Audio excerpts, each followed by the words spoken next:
welcome. Again, it's good to see you all here again. It's good to be back here again. This is day 4 of a 6-day series in which we're investigating together the nature of what actually is so. And more specifically, today, the nature of what I call pure awareness, or what Krishnamurti called choiceless awareness, or just awareness, which in a phrase is this that is aware of all that appears in consciousness. As we've said before, whether we know it or not, what many of us seek or want to understand in an attempt to escape our troubles or to find everlasting peace or enlightenment is not realizable from the standpoint of mind. The human mind is incapable of seeing or understanding anything beyond itself, beyond concepts and images that the mind itself creates. The mind is always limited in this way. The mind can only do what the mind does and nothing more. It cannot go beyond itself. So when we speak of pure awareness, the mind cannot see or understand the reality or truth of pure awareness, because pure awareness is not a conceptual reality. And the capacity of mind is limited to concepts, images, and thoughts. So it's impossible for the mind to conceptualize what it's like to be in the presence of pure awareness, to be purely aware in the eternally present now. The human mind is incapable of recognizing or realizing realities that are beyond the scope of mental cognition. Consequently, when we seek to find answers from the standpoint of mind, which is our traditional practice, and therefore our normal approach to learning, in order to attain conceptualized goals that are not only created of mind, but also beyond the capacity of mind to understand, we are engaging in a fruitless enterprise, because the reality of pure awareness is not realizable in this way. This is why when we seek answers from the standpoint of mind, we keep running into dead ends. Because seeking to know is an activity of mind, and pure awareness is not a concept of mind. Therefore, pure awareness is inconceivable from the standpoint of mind. I'm purposely repeating this point in various ways to make this point as clear as possible, intellectually at least, because this is a fact. And because of this fact, the reality of pure awareness is only realizable when the mind is still, and thus not actively interpreting energized material expressions appearing now in conceptualized terms. This is a fact that Krishnamurti repeated time and time again throughout his years of speaking to thousands of people throughout the world, because it is absolutely so. What Krishnamurti called choiceless awareness is what also might be called a pure state of being aware, in which we simply perceive what is in the eternally present now, without mental interpretations, judgments, analysis, or reactions coming into play, covering up and avoiding the truth of what is, because all that stuff is created of mind, and mind is limited in this way. Mind cannot go beyond itself. And this fact must be recognized within oneself before it can be properly understood in terms of what it means to be present here now. Pure awareness, in one's experience, is nothing more nor anything less than being purely aware in the eternally present now, prior to egoic identification with concepts, images, and thoughts. The presence of pure awareness is recognizable as well as felt when one's being is resting, one might say, in the eternally present now, absent the ongoing experience of the continuity of space and time created of mind. Pure awareness is immediate, timeless, formless, non-conceptual, pure perception of what is in the eternally present now. If you want to define it, that sentence effectively does. Call it by any other name. The reality of pure awareness is the same. Some of you might know of Scott Killaby and the awakening process that took place within him that he has written about in recent years, in which he points to a second level problem, one might say, that many of us encounter, as was also true for me, JC, as one begins to experience ever greater liberation from the false sense of an egoic self-center, as the true nature of pure awareness increasingly comes to light from within. So here's what Scott had to say as he reflected on the awakening process that took place within him, that he wrote about in a book entitled Reflections of the One Life. Although it can be liberating, these are Scott's words now, although it can be liberating to see that the separate self is a concept and that who you really are is closer to this awareness, there can be a subtle fixation with the notion of awareness even after the initial seeing or awakening. The word awareness is great as a pointer, but lousy as a philosophical fixation on an identity created of mind. In the word awareness if the word awareness is taken as more than a simple pointer, there can be an ongoing subtle fixation with the experience of passively witnessing. An unconscious belief arises that there is something here called awareness and a witness watching something else called thought or even life. This witnessing is still dualistic in nature. So Scott preferred to use the word notice in his writings, which he said was not an invitation to passively witness life. It is instead, he said, a call to love, a call to the unknown. Liberation cannot be known through dualistic concepts. Liberation cannot be realized when there is a fixation in some realm of experience. Liberation arises naturally when the dualistic boundaries between self and other, between awareness and thought, and form and formlessness are seen to be illusory. You are not the witness of something separate from you called life. You are life itself. These are Scott Killaby's words. Scott went on to point out that awareness is who you really are prior to form. Awareness is naturally spacious and non-conceptual.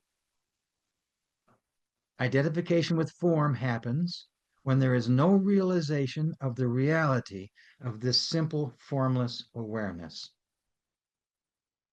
Thought is believed totally, including all the divisions and boundaries that are created by thought. This is an illusion that the mind itself creates. Once pure awareness is realized, this is still Scott speaking now. Once pure awareness is realized, thoughts continue to arise. There is still content, personal history, and a body-mind organism, but there is no longer identification with these things. There is seeing beyond the dualism of thought. There is no division between awareness and you. Thoughts that once seemed so important are now seen to be just as empty as the awareness from which they emanate.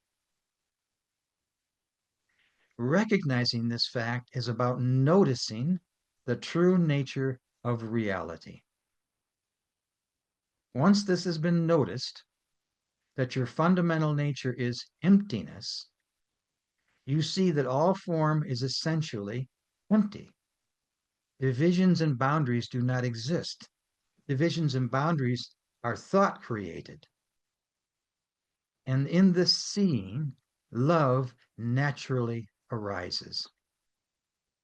Love sees no boundaries, and yet it respects apparent boundaries. Nisargadatta Maharaj, whom I've quoted in previous sessions, in his book, I Am That, pointed to the nature of pure awareness in this way. Resting in the innocence of awake awareness, we notice, again, he used the word notice, that our ambitions are nothing but thoughts. Our desire for things to be different than they are is just a thought. Every idea or image we might have of ourselves is just a passing thought. Our regrets about the past and projections about the future are mere thoughts.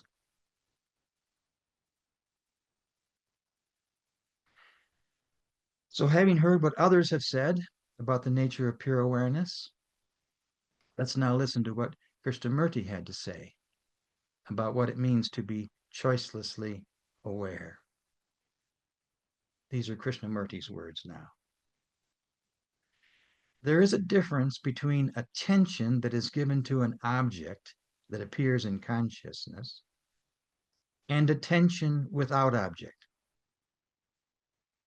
We can concentrate on a particular idea, belief, object, which is an exclusive process, or there is simply an attention, an awareness that is not exclusive. Concentration is a process in which the mind focuses or narrows down to a point, wherein attention has no borders, no frontiers. When our concern is to understand the totality of what is, concentration becomes a hindrance, whereas attention is limitless, without the frontiers of knowledge. Knowledge, which is the additive process of concentration, does not bring about the understanding of the immeasurable. The totality of what is never within the brackets of a concentrated mind. Attention is a state in which the mind is ever learning without a center, around which knowledge gathers as accumulated experience. If you give complete attention, which is to be attentive with your whole being, then you might see that there is an immediate perception in which no time is involved, in which there is no effort, no conflict, no division.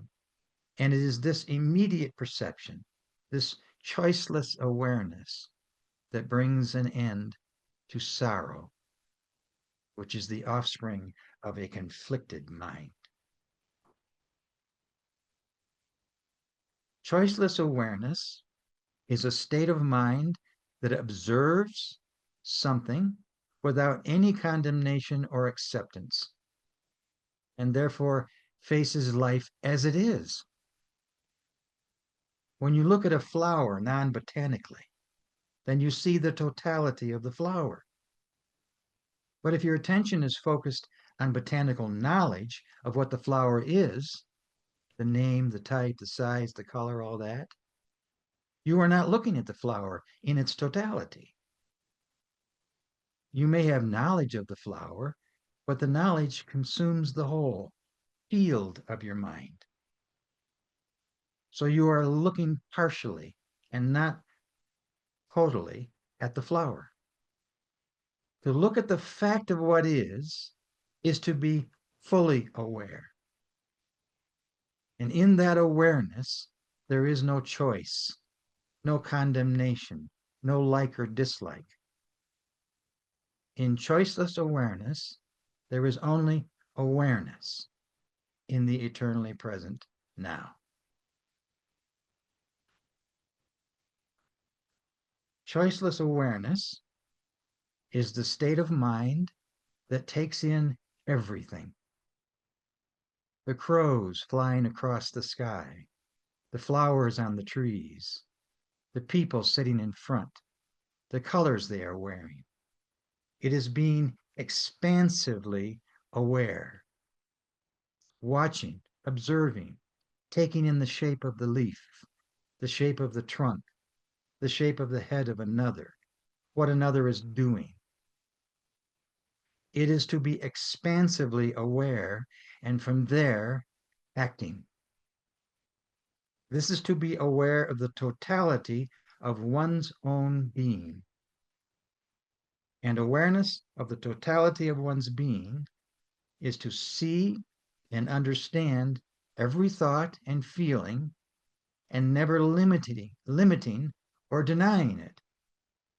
It is to allow every thought and feeling to function. This is what it means to be totally aware.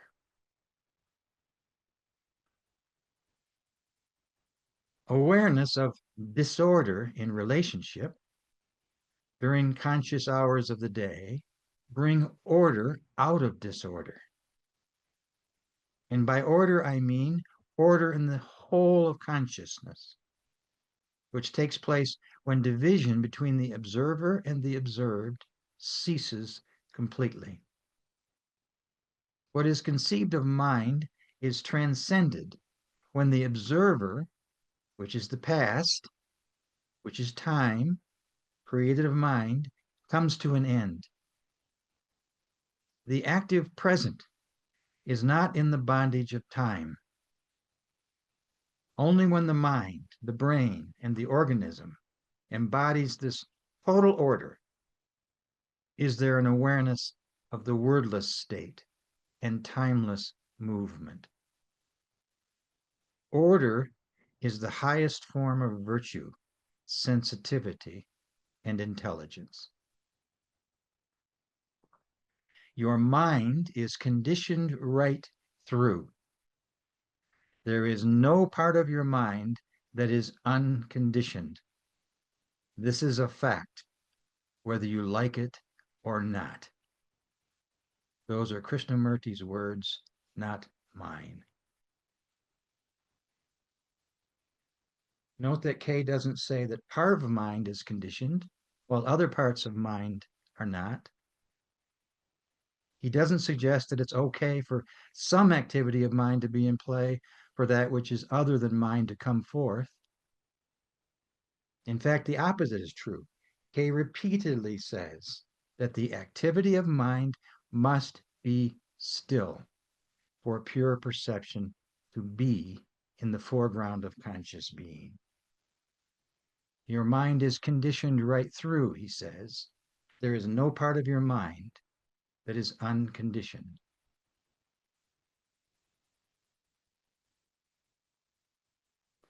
This is also to say that the human mind is limited to concepts and thoughts. That's all. This is what the mind does. It interprets the energy of life expressing now into concepts and thoughts, which means it is impossible for the human mind to think beyond concepts and thoughts. That's what thoughts are, concepts of mind and nothing more. Thoughts are not pure perception of the real in the eternally present now. So to the extent we are thinking right now, for instance, and identifying with thought, we are not perceiving that which is holistic and real in the eternally present now. No exceptions. Any form of partiality is not that which is real. Kay continues. You may think there is a part of you, the watcher. This is going into what Scott Kilby just talked about previously. You may think there is a part of you, the watcher, the super soul or the Atman that is not conditioned. But because you are thinking this very thought, it is within the field of thought. Therefore, it is conditioned. You can invent lots of theories about it, but the fact is your mind is conditioned right through. And any effort to free yourself is also conditioned. So the question is, what is the state of mind when it realizes that it is conditioned? And also realizes that any effort it makes to uncondition itself is still within the realm of conditioning. Thoughts are never free. They are the outcome of conditioning, of our culture, our climate, our social, economic, and political background. So can we be aware of our conditioning without identifying with the content of mind? Just be aware, in which there is no conflict at all. This awareness, if allowed, might perhaps burn away the problems that the mind itself creates. Any form of accumulation, whether of knowledge or experience, or of an ideal, as in what should or should not be, or what I should think or not think, is a projection of mind. And these projections cripple the process of investigation and discovery of the truth of what is. So our inquiry must not be intended to solve our immediate problems, as conceived of mind, but rather simply to find out whether the mind, where all our traditions and memories and racial knowledge is stored, whether all of it can be dissolved and die away. Are we capable of simply being aware without any demands, without any pressure coming from the mind? Just be aware. When we are caught in our immediate problems and wanting an immediate solution, our lives are superficial. But when we are simply aware of our thoughts and feelings as they arise, without condemnation or comparison, then we might come to realize the extraordinary reality of choiceless awareness that lies beyond concepts of space and time. When there is a simple, clear watching and listening without interference from concepts and thoughts, then there is nothing but choiceless awareness. And when one is choicelessly aware, then out of that awareness comes insight.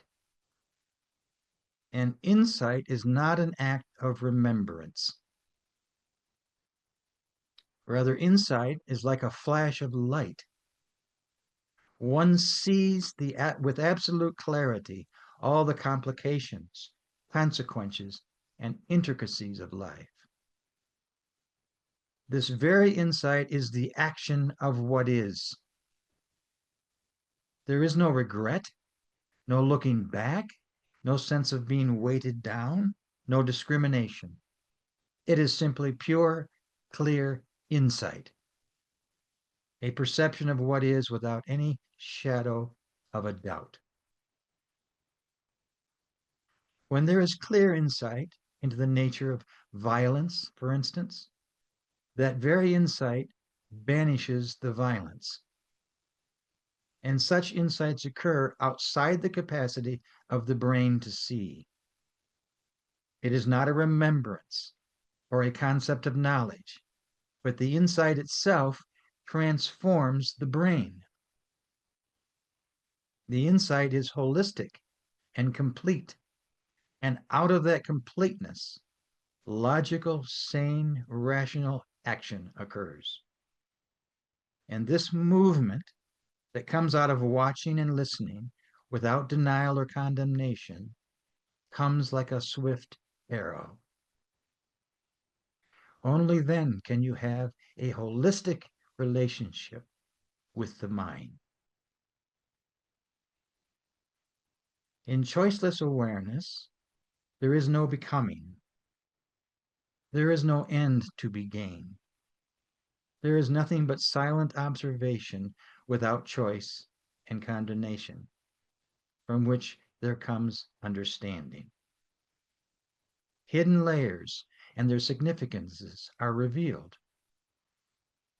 Awareness reveals a creative emptiness that cannot be imagined or formulated within the mind.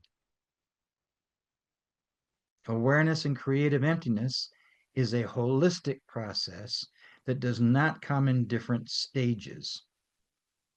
It comes when the mind is empty and still and not creating problems of its own. In that alert passivity, there is ongoing creation. When the search for a result ceases, then problems created of mind cease as well. In awareness, there is a space of nothingness in which volume is not bound by time, which is a measure of thought. The mind cannot enter this space that is simply aware. It can only observe.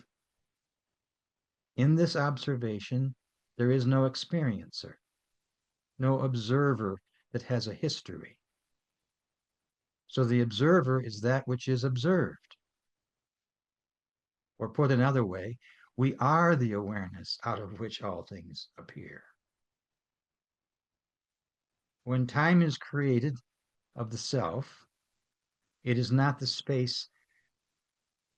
Oh, sorry, I'm going to have to back up on that.